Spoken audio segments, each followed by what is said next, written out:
What's up, everybody, and welcome to another episode of Ladies Who Bronché. I am your host, Julissa Contreras, and this is the podcast where we have all of the conversations that people don't want to have at the dinner table, but at the brunch table, anything goes. And this week, I'm hella hype because this person, you want to talk about community and the way community helps facilitate connections that become lifelong partnerships. This person entered my life via a project with Soul Project back in the middle of the pandemic, 2021. From day one, there was this magnetic energy that just made me feel like ain't no way there is a theater director out here who vibes the way this room is vibing. It was something I had never experienced before, and it felt like home. And that led us to working together and building a beautiful friendship over the years that also led to what many of you got to experience in Vámonos, an incredible production. And this is someone who I truly think models what it means to carve out your own lane,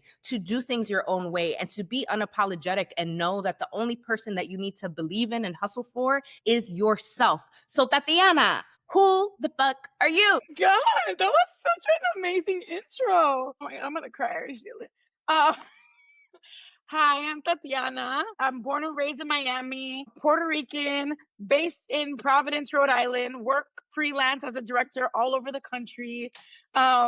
Yeah, I'm a daughter, which I'm feeling like extra lately. I'm a friend. I am a sibling. Yeah, I'm all those things. Definitely thinking about being a daughter lately. You're the eldest daughter? Well, from my mom, yes, but I have two half brothers that are my dad's kids. Yeah, but you're the eldest daughter. You're the, the jefa in the space, which I think does translate to the way that you can command a room because like you are so fun and bubbly, and like I said, all the vibes in this space. And I appreciate the way that you keep up pace in ways where people might think, oh, we're not being productive. We're not getting to work. We're not doing the thing. And the next thing they know, that massaging, that intention that you have is exactly what allows for the room to then take off and flow because you're really good at relationship building, which I think is one of my favorite things about you. So I want to get into some brunch questions with you. Okay. We have not been to brunch officially is what I'm realizing in this moment. I'm like, wait a minute, you and I need to go to brunch at some point. Just putting For sure. It's my favorite. But I'd love to know, what is your favorite brunch plate? Okay, so I've been thinking about this. So it just depends. Are we doing like a Latino breakfast or are we doing like an American breakfast? So That's a great question. I would love to know the answer for each one. So I grew up in Miami. So Cuban breakfast is my absolute favorite breakfast. And I want to say it's like nothing major. It's like Cuban bread, and they put it in la plancha, and they put they slather it with butter, and then they put it in it's not a panini press, but they flatten it. And so then it's like ooey gooey and hot, and then a café con leche with my lactate, and then like French fries, which is so random, French fries and fried egg and bacon, and then sometimes croquetas with ham croquetas, and then you dip the bread in the café con leche. So there's that Cuban breakfast, which I love so much. And then American breakfast. I love going to brunch with people who like to share. I know some people are like, I just want my own plate because I want to do savory and sweet, right? I want to order the omelet with the potato stuff, whatever they have. The home fries. The home fries. That's what it's called, home fries. The potatoes with the home fries and then some sort of meat. I don't really like sausage like that. So bacon, right? Or something like that. And then we order like a pancake for the table. Yes. That's what is my, I love that. Let me tell you something. I don't know what brujeria is on pan con mantequilla and café con leche, but when I tell you that for me too, when I am, when money's tight and I'm like, damn, what do I need to feel like I'm really eating luxurious? You get that pan buen sobao and it's perfect. I only wish I had, I need one of those presses, but there's something special about the presses that they use at those restaurants. I don't know what it is, but it I don't know, it makes it crunchy different. I think it's all the layers of other people's bread. Yeah. Bread, all the layers, because it's usually foil, right? Foil around the whole thing. And it's just the amount of times and la grasa from the butter. Literally. That's outside and inside that makes it so good. I love it. So with these breakfast plates, what are you drinking? So, I get heartburn, yo. so I can't do alcohol like that. You know what I mean? Real. So with my lactate, if I got my famotidine, okay, if I got Come on, medication. All this medication shout out. we can talk about famotidine. It's great. 20 milligrams twice a day. So with that, if I was gonna do something, I like a mimosa, but like a mango mimosa or something like that. Or what do they Mango. do? What is it like the peach Bellini? Is that a thing? Ooh, Like a peach Bellini, like something that makes me feel like a fancy white lady. Like I like that feeling of like, oh my god, like my summer wine, like my summer. Anyway, I love that. I went through like a peach Bellini moment where it's like all I would order. And I felt yeah. exactly like that. I was like, oh yeah, I'm elevated, I'm classy. You Like can't I sit feel with like me. you have to drink it with the pinky out. You're like, yeah, pinky out. So tell us, what was your experience growing up going out to eat? Going out to eat. We didn't go out to eat.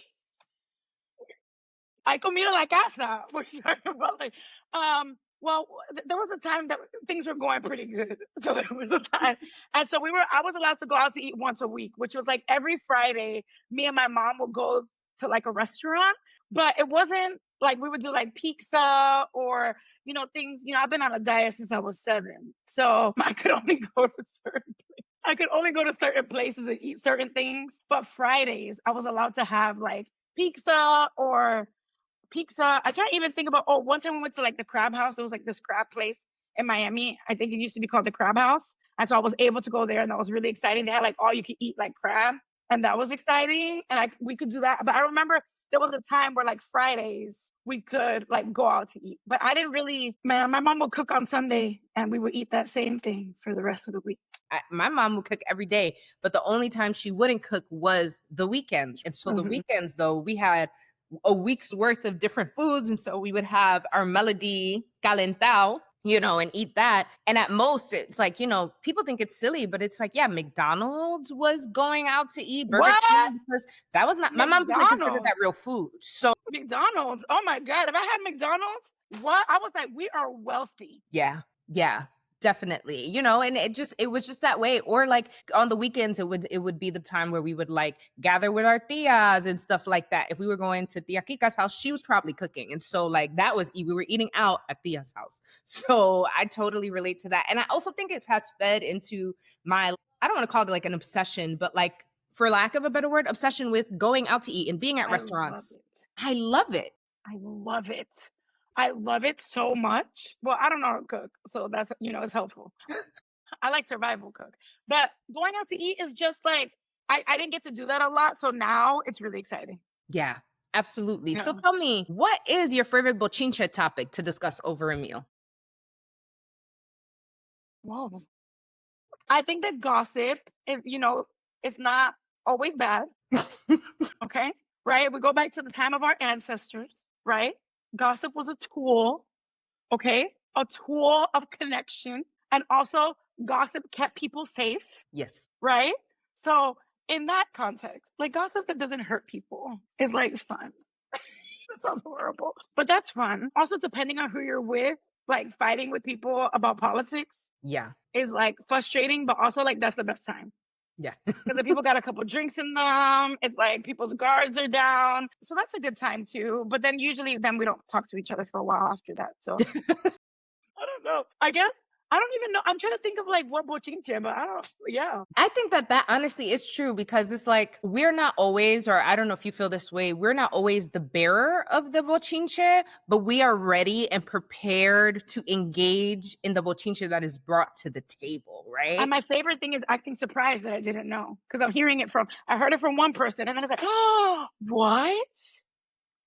That's crazy. And you act like you didn't already hear it. So you can hear it from another perspective, but you're just like collecting all the bochinche. Yeah. It's like, yeah, I don't like it to be like involved in it, but I like to know. Yeah. I love that. All right. So we are going to move into our cheers section, where we shout out dope people, brands, or organization doing dope shit. I would love to shout out Real Women Have Curves, because it was really beautiful. First of all, just Justina Machado, she eats that role of the mother in a way that I really, really, First of all, I didn't even know she could sing. Like, I guess I had only seen her in a few things in which she wasn't singing, and she has a beautiful voice. I didn't know she could sing like that either. Girl, like eating it up. And honestly, like the whole cast, I mean, let me be clear. The whole cast was actually truly phenomenal. And I cried several times throughout the show. I went with my mother to watch it. And I think that that was just the perfect recipe of like watching them being triggered and talking about weight and all that stuff. And knowing even my upbringing, you said, you know, you've been on a diet since you've been 7 years old. Same. Like, you know, I've never not been trying to diet on and off my entire life because I've always been plus size. And it's always been an issue, like for me, for the social peanut gallery that sits around me. And so it was very powerful because there's even the scene, like, you know, because the movie, there's that moment where they take off all their clothes while they're working. And so when that musical number, that song, it was just so amazing. But to then like peek over at my mom every once in a while to see how she was vibing with the show, she was crying, she was engaged. And while there were like some bilingual isms in the show, it wasn't like Vámonos where there was like, oh no, we're speaking Spanish here and then we'll catch you up later. It was like, you know, I don't know what to do with mi corazón, right? They had like that sort of stuff going on, which isn't my favorite, but I think for musical theater and that like campiness worked. So it was super seamless and she was able to follow the story. And there's a moment where they raid the factory and there's people who are like scrambling to not get caught by ice. And my mom like whispers to me, oh, I remember that when that used to happen when I worked in the factory. And it was sort of that moment where I like realized why these stories are important. Like, obviously I know these stories are important as a creator of these sorts of stories, but wow, like to see my mom seeing herself as a factory worker, which she was like, yeah, I never had to panic because we talked about it more after the show. She was like, I never had to panic because I had my papers. I was here legally, but I would see people and she was like, but what's interesting is how we always talk about this with Latinos. But when I was in the factory, the people hiding were these Italian women who were here undocumented, you know, people from all over the world. And she's like, there's a lot of white undocumented people in this country that we don't talk about and we don't center, and they have to run just as much as everyone else, which is just interesting to like see how this musical can bring out those nuanced conversation, but also just have so much healing. And there's a song where the protagonist talks about wanting to fly and go away to college. The bird song, like The it was like a birds. bird song. I saw it at ART, and I remember that bird song, and I was That like, song, that song got me. I was good, and then that song really, really got me. that really was literally same. That was the moment where I was like, oh my God. And then at the end of the show, you know, they do the reprise and they like end with it. Yeah. And as we're walking out, like the theater and flooding out, my mom is behind me and like grabs me by the waist and she goes in English, you too, you just want to fly too. And I lost it. That's it. I lost it. Like I couldn't, like I'm even tearing up right now. Like it was just such a like, woo, you know, because I remember when I moved to Colorado, like for like similarly, my mom was like, what are you going to do on the other side of the country? What if we need you? Like just like that energy. It was actually quite chilling to see all the immigration narrative, especially with what's going on in the social climate, knowing that that story was not written thinking about this in mind. So to think about how a story from the 80s is still relevant here in 2025 gives us something to reckon with. And just because we are talking about Latina theater, I also want to shout out Buena Vista Social Club, which I got to see at the Atlantic. I haven't had a chance to see on Broadway yet, but like hope to, if somebody could hook me up with some tickets. But that Let show, me know. Same. you know, Same. let me know. Same. That show is phenomenal. That's all I have to say about that. Buena Vista Social Club, phenomenal, that music. But Tatyana, what do you want to shout out this week? I think I have an organization, but with Buena Vista Social Club in particular, I was at lunch with someone and I see this group of Latino men come in. There was like 8 of them. And I was like, y'all are working on Buena Vista Social Club. I said like that because I knew Immediately. like 8 together, like, and they're like, yeah. And I was like, yo, thank you so much for what you're doing. Like, it was just so exciting. I think at the time they were in tech. And it's just so great to see like these 8 musicians. Like, when do you see 8 Latina musicians on a show on Broadway? You know what I mean? Like, that was seeing them and like hearing them speak Spanish. And they were like, they weren't even talking about the show really, but I knew 8 of them together. Yeah. I was like, for sure, this is folks from Buena Vista Social Club. So it made me really happy just to see them. I haven't seen it yet at all. Like, I didn't see it, and I'm really excited. This time I'm gonna see them both. We got 2 shows on Broadway. We gotta go. Yeah. Okay? We gotta go. It's phenomenal. Yeah. No, I'm excited to see it. And hello, growing up in Miami, And like going to Cuba and being there, going to Cuba several times, like definitely feel very connected to that material or like that source material. Also, I want to shout out Rhode Island Latino Arts here in Rhode Island. We do a bilingual touring show, and Jesus Baez has adapted this particular bilingual play and is going to be touring throughout Rhode Island. And we started rehearsal. The director is Armando Rivera, who is a co-founded Teatro Chelsea that's in Chelsea, near Boston. So it's so cool to see like these pockets of young Latina people being like, I'm going to make this happen. When Marta started Rhode Island Latino Arts, like she was that. And now that organization is over 30 years old and like continuing to pass on the torch to younger generations and like not necessarily younger generations, but people who are just coming to Rhode Island. It's really an anchor.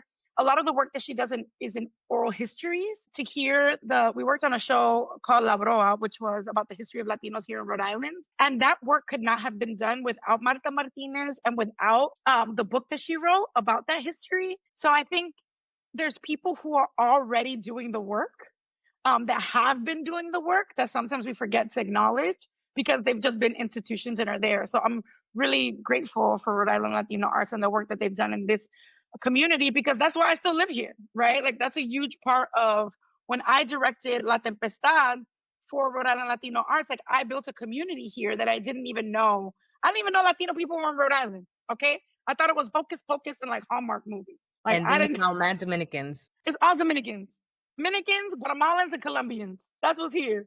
And I really feel like taken in with the community here.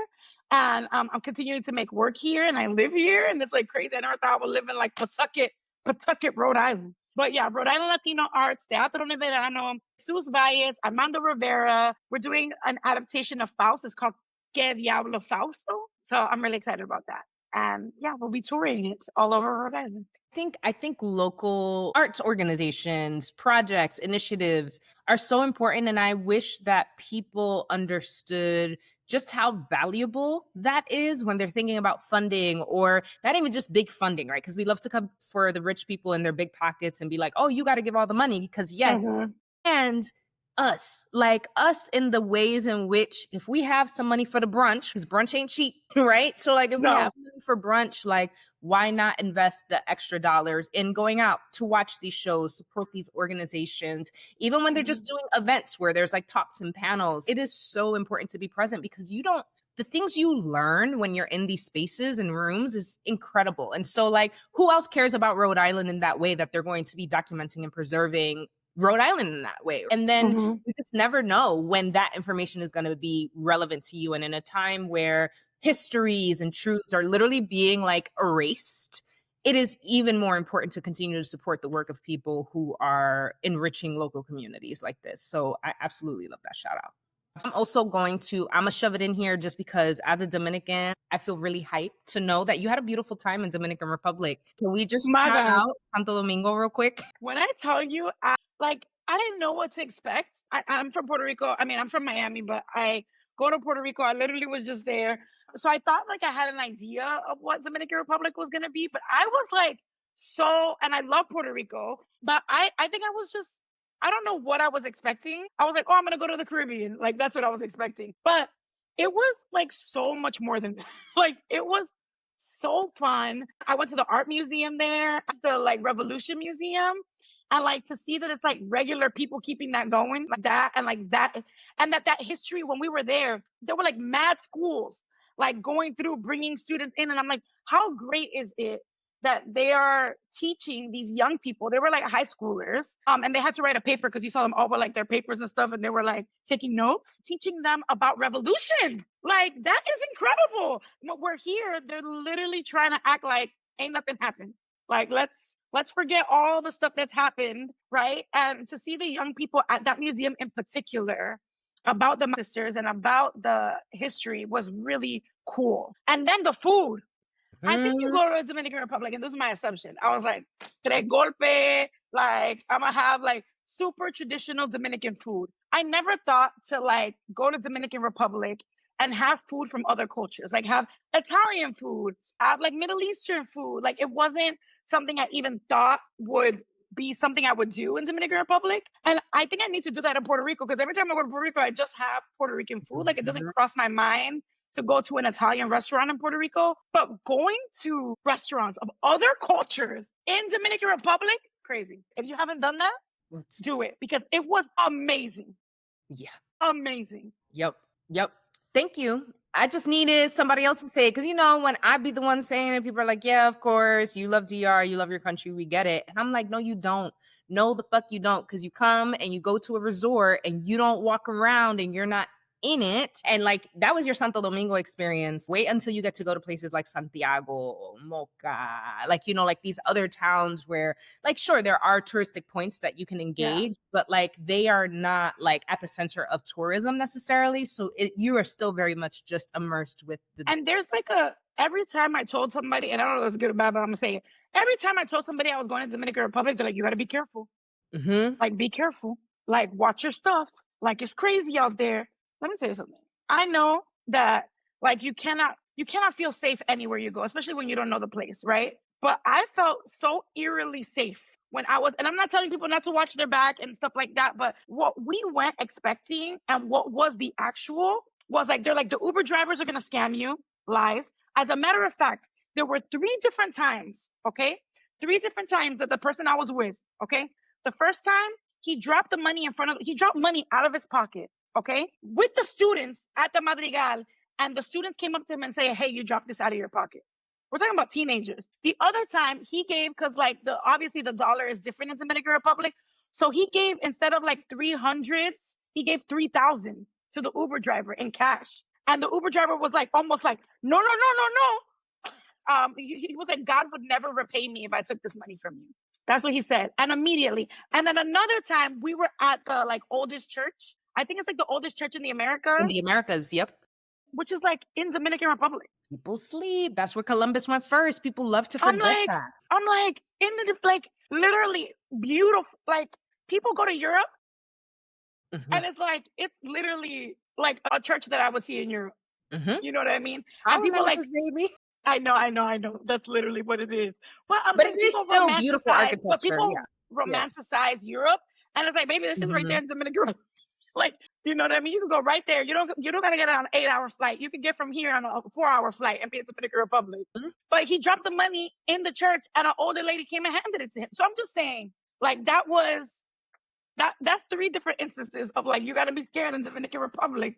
The 3 times that this happened, people in the Dominican Republic like were like, here's your money, sir. You know what I mean? When they were like, oh no, you gotta, no te lleva la prenda. Like, yeah, I love that. Thank you for speaking life into Dominican Republic on all of our behalves. Now we are going to move into our Tuta Loca section, where we call out people, brands, and orgs that are wilding, or just cultural shifts that are like, what the fuck? As an entrepreneur, as a freelancer right now, things have been rough. Feels like around 2016, there was this boom of like Black, Latina, Indigenous businesses and brands that were here on the forefront and succeeding, and virality and influencer culture was really taking off around that time. And a lot of these businesses have now closed. A lot of these entrepreneurs have now had to switch. And I even think about it for artists and creatives, like the strike, when that happened, that really slowed things down. We have institutions that are closing down, artistic branches. Everybody's going through it. And I just don't know, like, what was it all for? Is hustle culture really getting us anywhere? So I'm just curious, first of all, what are your thoughts around hustle culture in general? I mean, it's two-sided, okay? I understand that what I do and the way that I do it is not sustainable long-term. Like, I understand that I cannot, and I'm talking about freelancing, right? Freelancing and the way that I do, the hours that we work unpaid, the unpaid hours that we work is not sustainable. Also, I have seen the fruits of that labor. Not immediately, sometimes. I'm talking unpaid sometimes. And we should be getting paid for the work that we do. But it's like the way in which we show up for each other and like do things for each other.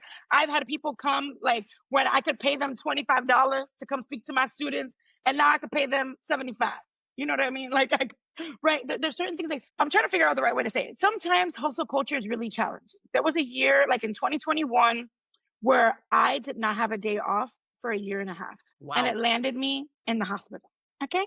I was in the hospital because I did not take a day off. And I I'm not a person that really struggles with like panic attacks or anything like that.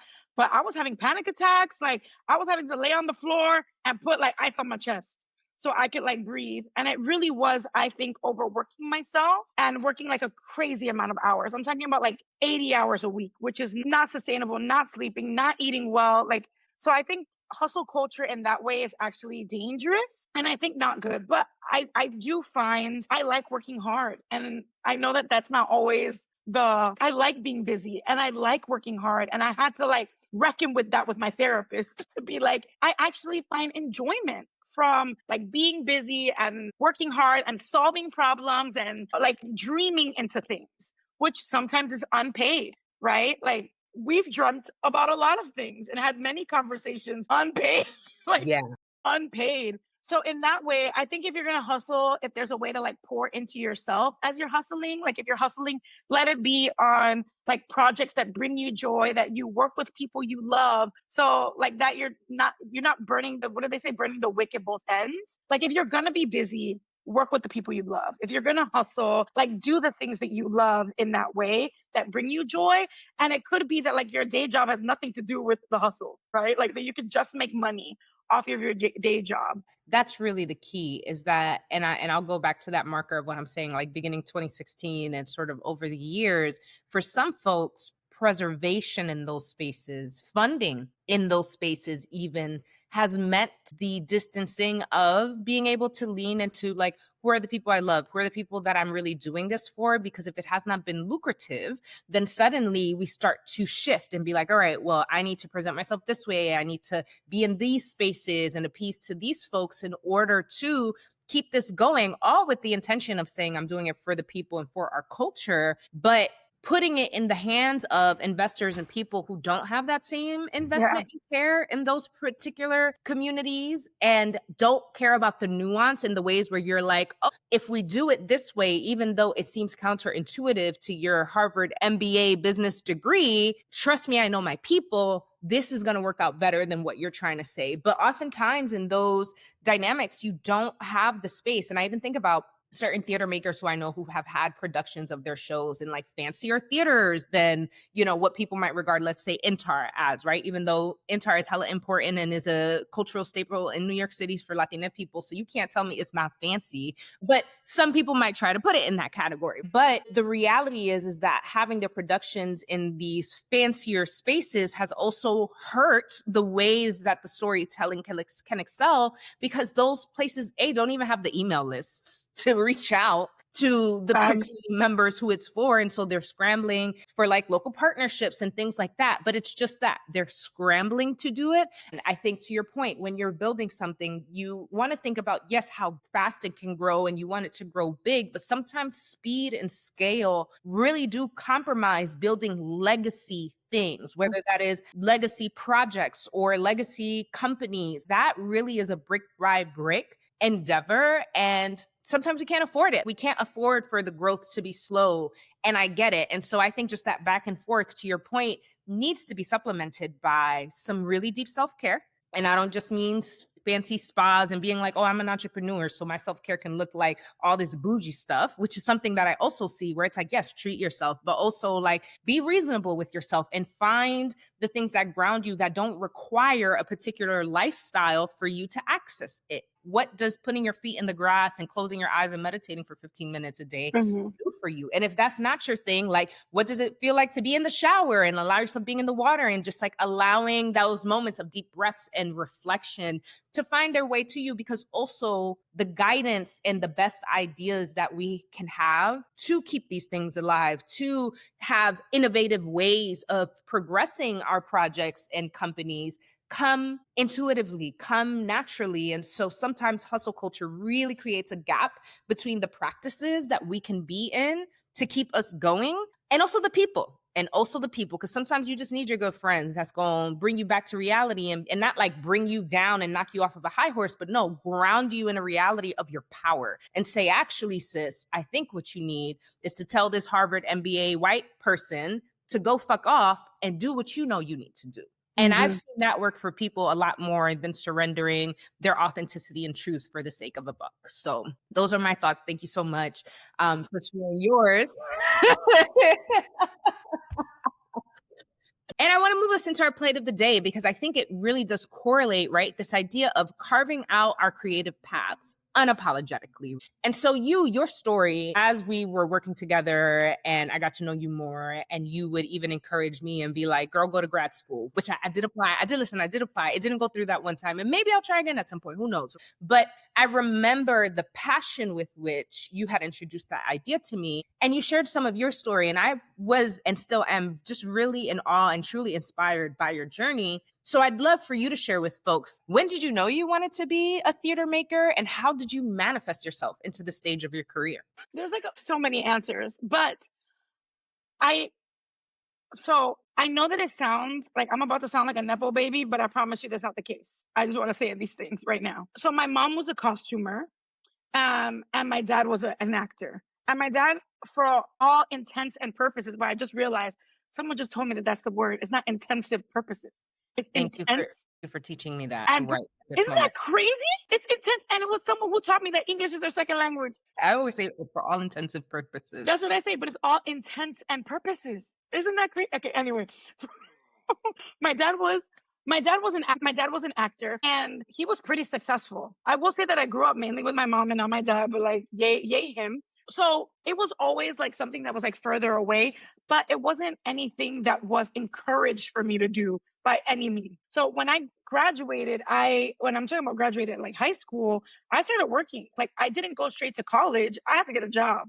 So I worked at Blockbuster, and then I got poached at Blockbuster, and I started working for Bank of America, and that's where I worked. I was a banker, and then I took out my 4K and I went to LA, and I was like, I'm going to be famous. I literally thought I was going to because I thought I wanted to be an actor. I thought I was going to get off the plane and they were going to be like, you are the one that I want. We want you. That's what I thought. I swear to God. That's what I thought was going to happen. I lived in LA for like a year, and I realized, oh no, I need to go to school. And really, like, to make a very long story short, I really do think that it was like education, like school, that totally transformed the trajectory of my career. I never would have the career that I have right now if it was not for me, if it wasn't for school. So I went to New World School of the Arts in Miami. I thought I wanted to be an actor. I directed there for the first time my senior year, or like my last year there. And it really opened up like a whole like world of possibility. I was like, I can be a part of a rehearsal process and not be perceived. That's really nice. I love that. We can talk about Lady at the Counter though later, but have I talked to you about Lady at the Counter? Yeah, Okay, I have to write you in. I have it in my head. You will be a lady at a counter. Lady at the Counter. Okay, I'm gonna manifest this for everybody listening. Okay, I want to be Lady at the Counter. Okay, if you have a movie you're making, if you have a TV show, I want to be in it, and I want to be Lady at the Counter. Okay, I will be a nurse at a hospital. I will be the like lady at the register at the gas station that tells you your card is declined. Okay, I want to be a lady at the counter, and then I want someone to do a documentary, because I'm gonna be Lady at the Counter so much that you're gonna be like, I know this person, but I don't know from where. And then there's gonna be like, this person, Tatyana-Marie Carlo, has been Lady at the Counter 1,000 times, and you've seen her and you had no idea. And then they do a documentary on Lady at the Counter.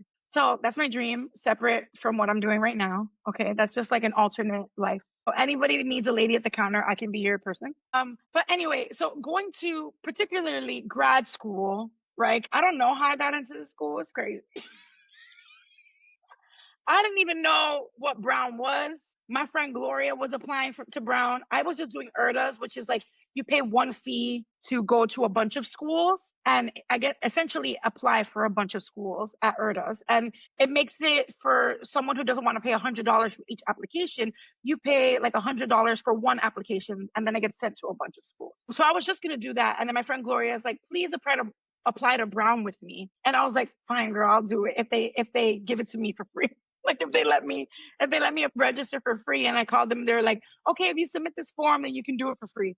So that's really why I applied to Brown. And going to Brown, I always sound like a Brown commercial, but it really, really changed the trajectory of my career. So like relationships you make going to a school like Brown, The location, right? I'm going from Miami to Rhode Island. I'm only 3.5 hours from New York, 45 minutes from Boston. I'm like 6 hours north from Baltimore. You know what I mean? 5 hours from Philly. I'm just like in proximity in a way that being in Miami, you would have to get on a plane to get anywhere else. So proximity, the relationships that you make, the art, like the theater that I was able to do under the people that I was able to at the time, really all those things just made it possible for me to have the career that I have right now.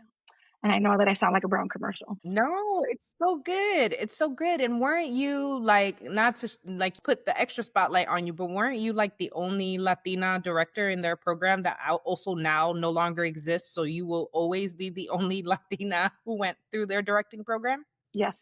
Yes. There are 2 Latinos that have gone through the program and me. Hmm. And I think they started in like 2005, 2004 or something like that. So like the 20 something years. Yeah, it Yeah. would be the only, Yeah, which is really you sad actually. trailblazed.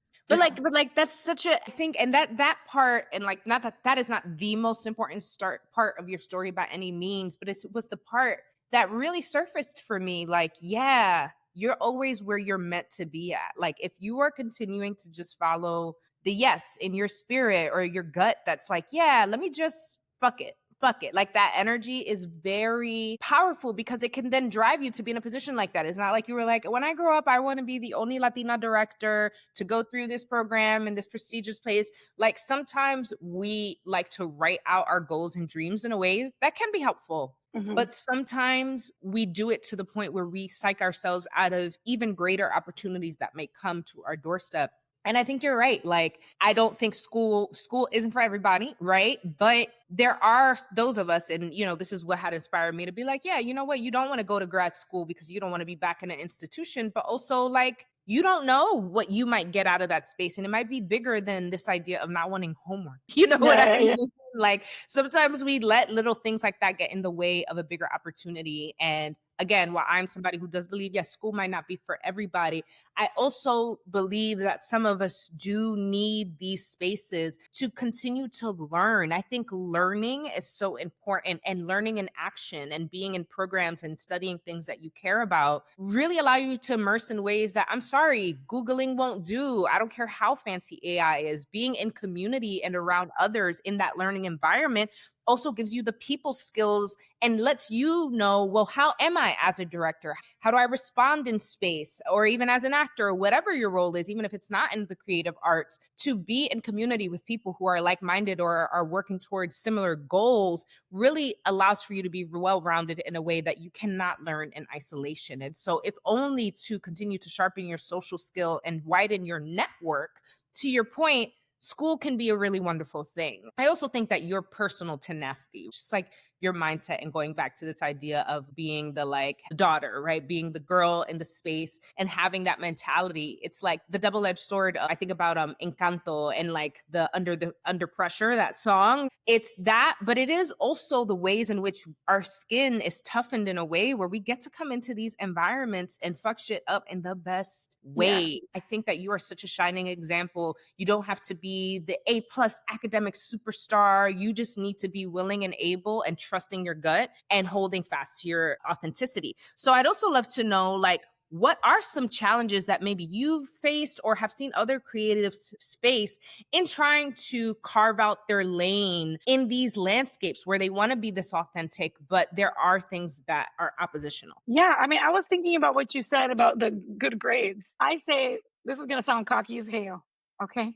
But I say you can either get good grades or you can be the best. And I was the best. Like, that is what, because I did not get good grades. The fact that I went to an Ivy League school is crazy because I did not, like, I just didn't get good grades, especially in high school. It wasn't, I was like not interested in it. I wanted to be anywhere but there. The biggest thing when I went to Brown, I remember feeling so incredibly lost because I hadn't been anywhere. There's like a secret, like university, I want to say like rule book that you only learn if you had someone who had done it before, or a sibling that had done it before, a parent that had done it before. It's a neighbor that done it before, like somebody who's done it before. When you are the first, you don't have that rule book. So I remember asking, being like, I need help. I was struggling so much when I first went because everyone understood how this like system worked. And I was totally, totally lost. Like now, if I were to have a kid, baby, I know how to get them into one of these schools, like from kindergarten. These people plan like the whole lives of children to get them into these schools. Now I have that information because even though I didn't go for undergrad, like I understand how it works. So that was really hard at first. And I remember going up to the people who were running the program at the time and being like, is there another Latina that I can talk to that went through the school? I had no idea.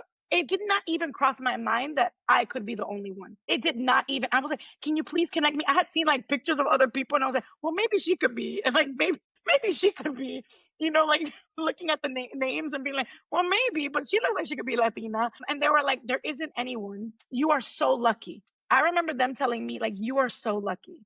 And I didn't have the language at the time to understand my discomfort with that. You are so lucky. Now I understand like, that's fucked up. Yeah, like you ain't luck. I'm the best. Period. I'm the best. Like you are lucky. You are lucky that I'm here. So that was really, and that was my first week. Like my first week here when all this stuff, language was being thrown at me. People were using these big ass fancy words. And I'm like this girl from Miami being like, what is happening? I don't know nothing. People know where things are. Go to the bursar, go to the registrar, go to this person. Have you ever felt that stigma now, having graduated, being out here in the working world, non-white, right? Not even just Latina people, but non-white directors and creators. Is there still some of that you're so lucky energy that you see in the landscape? Okay, I'm going to sound hella privileged in about a second.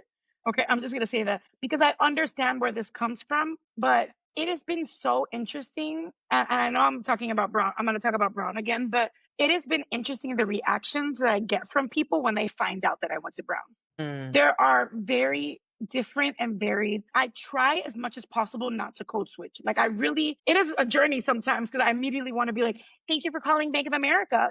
I want to go into that. I try in my life and I promised myself when I went to Brown that I would not code switch, right? That I would try to be my full authentic self. And I didn't have the language for code switch when I went to Brown, but I knew that I didn't want to like pretend to be a version of myself that I'm not to fit in to this institution because I knew the like Ivy League of it all and I did not want to be that. So in life, I really try not to be that person. And I think that people have an idea of who went to a school like Brown or who went to these Ivy League institutions.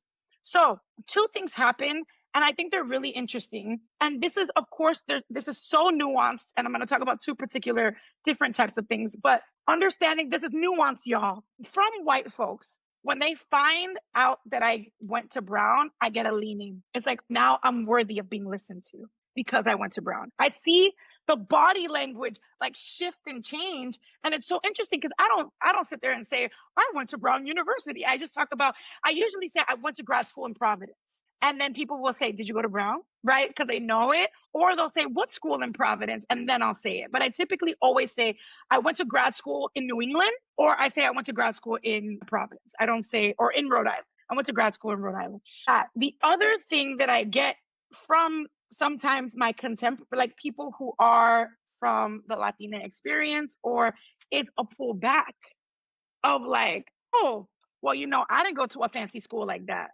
And I'm like, I don't know what to say to that. Like, I don't know how to respond to that. And that has been a challenge and I understand there's like so much privilege of going to a school like that. So I'm not trying to be like, oh, I went to Brown and people are like mad at me or something like that. But it's just interesting that happens.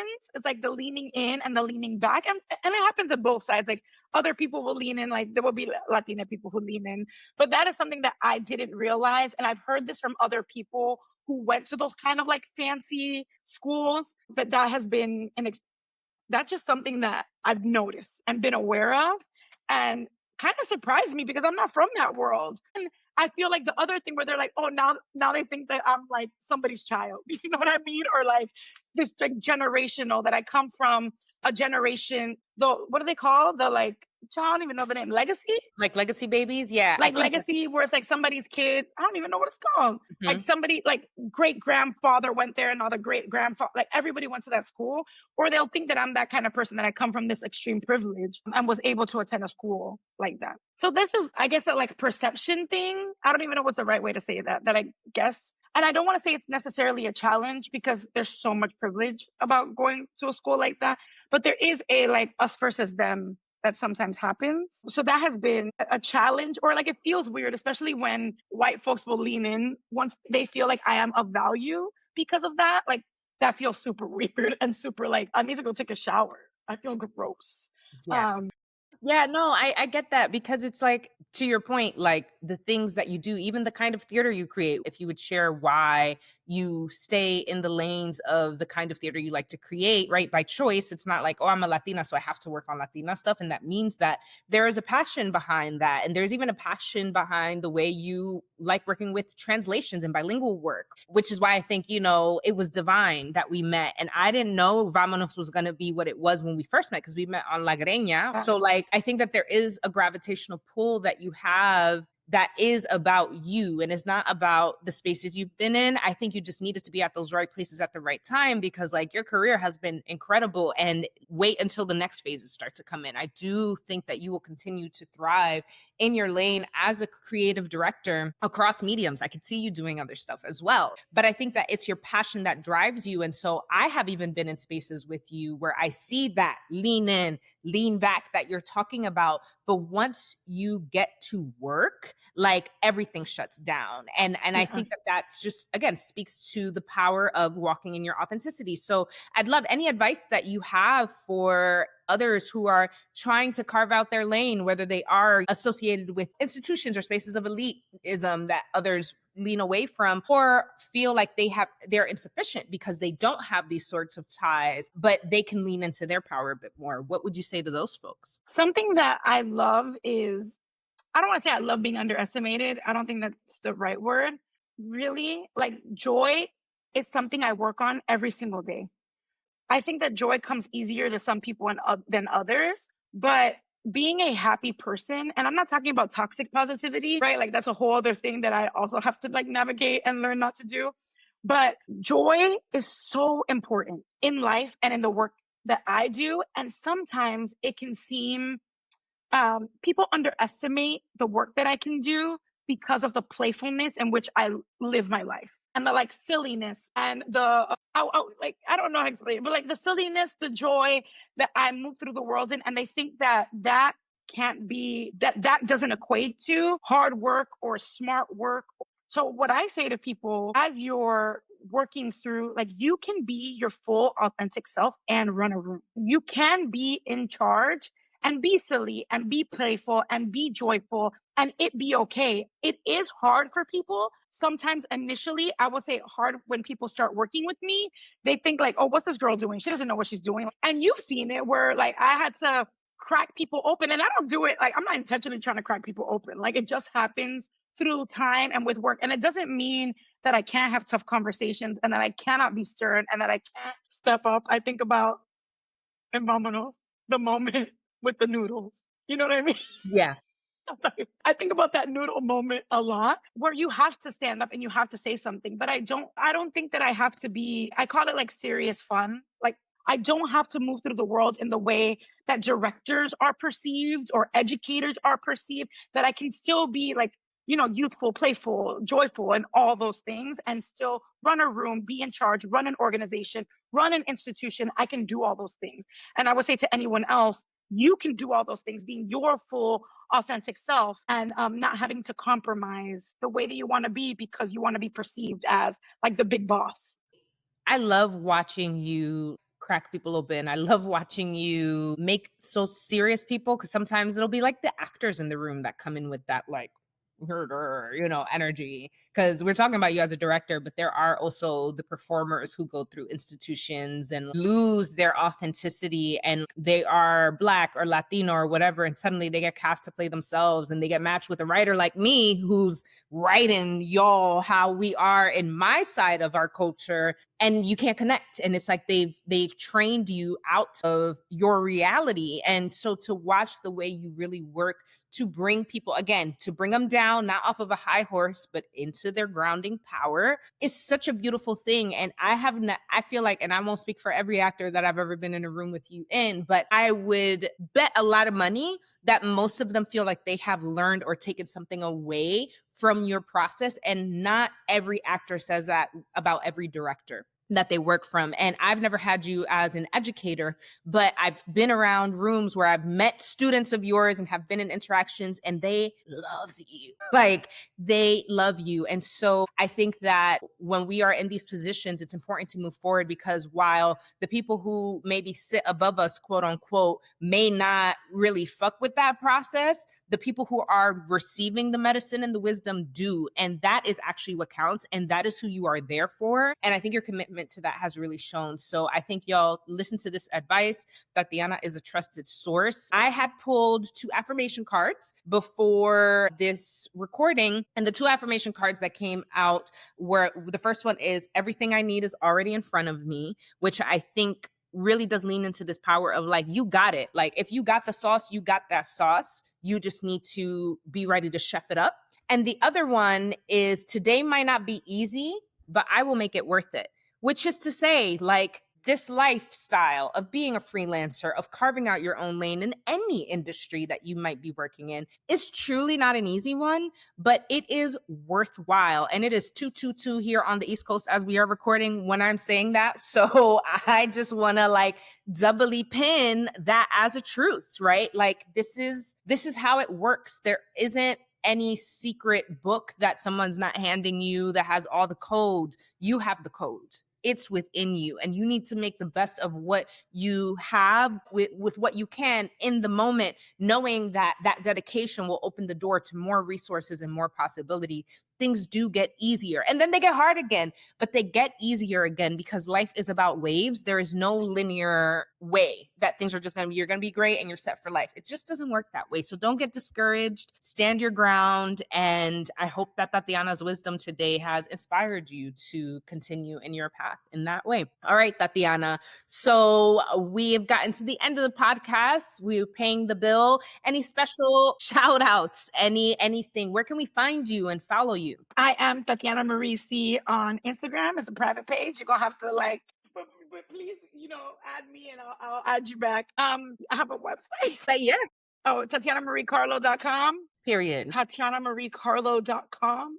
Be clear about that. That's my website. I'm not, I wish I was an influencer. Like, in my close friends on Instagram, Hilarious. That is my wanting to be a TikToker.